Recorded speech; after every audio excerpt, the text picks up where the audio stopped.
The Age of War Chapter 1 adds new treasures for you to collect. Time to get rich, right? Well, don't get too cozy, those riches are not risk-free. In Chapter 2, the Purge will receive a full revamp, and the Stygian Army will be coming to liberate you of your riches and your life. If you want to keep those treasures safe, you've got to build strong, but how exactly can we protect our loot? Today I'll be showing you, so without further ado, let's get started.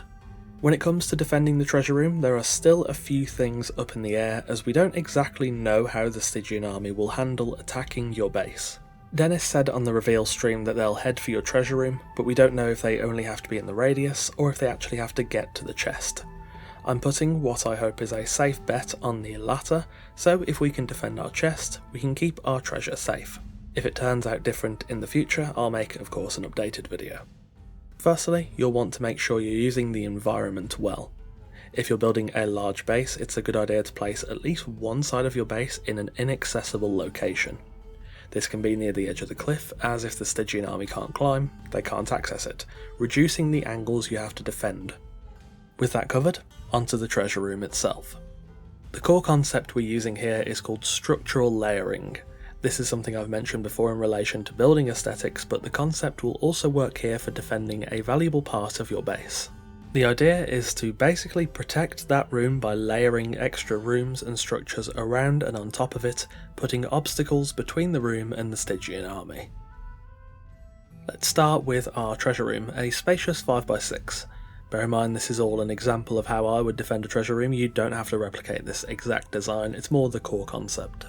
We're then going to surround that with a ring of rooms of varying sizes, each separated at the 5x5 corner towers by doors that make it harder to just wander through the floor. There's also an airlock doorway between the treasure room and the rest of the floor. The reason I've left a gap between the treasure room and everything else is so they don't share a wall.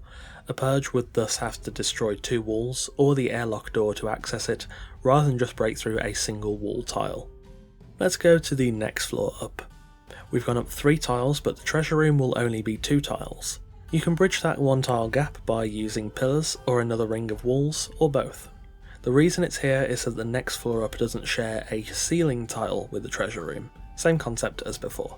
Ideally, I also wouldn't include any inward recessed balconies on this floor too, so it's harder to break a ceiling tile and drop into the bottom floor. You can include an exterior balcony though, we're just trying to make things as secure as possible. From there, when everything is flush, we can cap off the gaps and then continue to build up our castle. I would recommend putting the entrance as far away as possible from the treasure room, so you could either put it right at the front of this floor, or ideally another floor or 2 above. I'm assuming the Stygian Army will try to take the path of least resistance when they attack you, so making that path as difficult as possible to traverse is what we're aiming for. However, of course, if the Stygian Army do just try and brute force their way in, we've got enough tiles between them and the treasure that it should take a good while.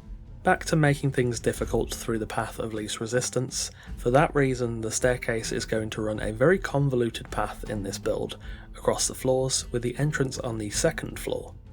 With the base finished, our treasure room is buried right at the heart of the castle. To get to it, the Stygian Army would either have to break through multiple layers of this castle, and of course in a fully decked out base, that would be defended by both the thralls and the players living within, which would become increasingly difficult for the Purge to defeat. However, even if they didn't break through the walls and instead just took the path of least resistance, how far would they have to go? Well, I'll show you.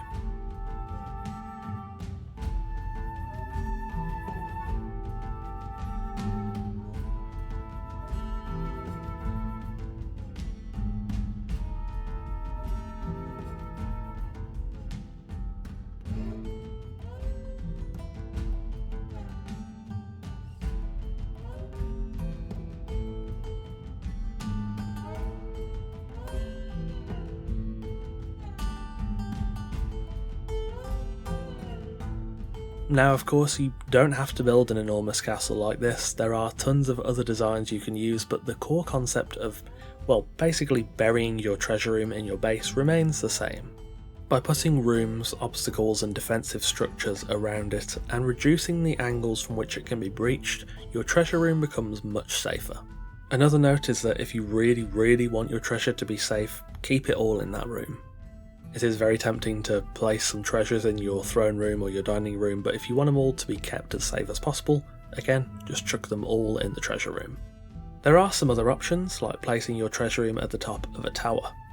This could be a very good choice if your tower is well defended, though I'm not sure if using an elevator would render the treasure room unable to be reached and thus unable to summon a purge.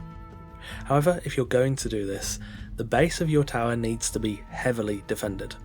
If the purge is able to destroy the base of your tower, it will all collapse, presumably leaving your treasure free for the taking before it despawns. If you do want to put your treasure room in a tower or an elevated room, just be careful with it and make sure that it can't easily be taken out by destroying what's below it. To recap, the best way to protect your treasure room is to make it as hard to access as possible. Bury it deep in your base, surround it with rooms on all sides, and make sure the direct path to get to it is difficult to walk through for hostile enemies. With this strategy, you can get your base prepared for the Age of War Chapter 2, when the Stygian Army will descend upon the exiled lands. Thanks for watching, and of course a massive thanks to our wonderful esteemed coffee cultists for continuing to support the channel over on Patreon. This method should be great for helping you to protect your treasure from the Stygians, so I hope you guys found this video helpful.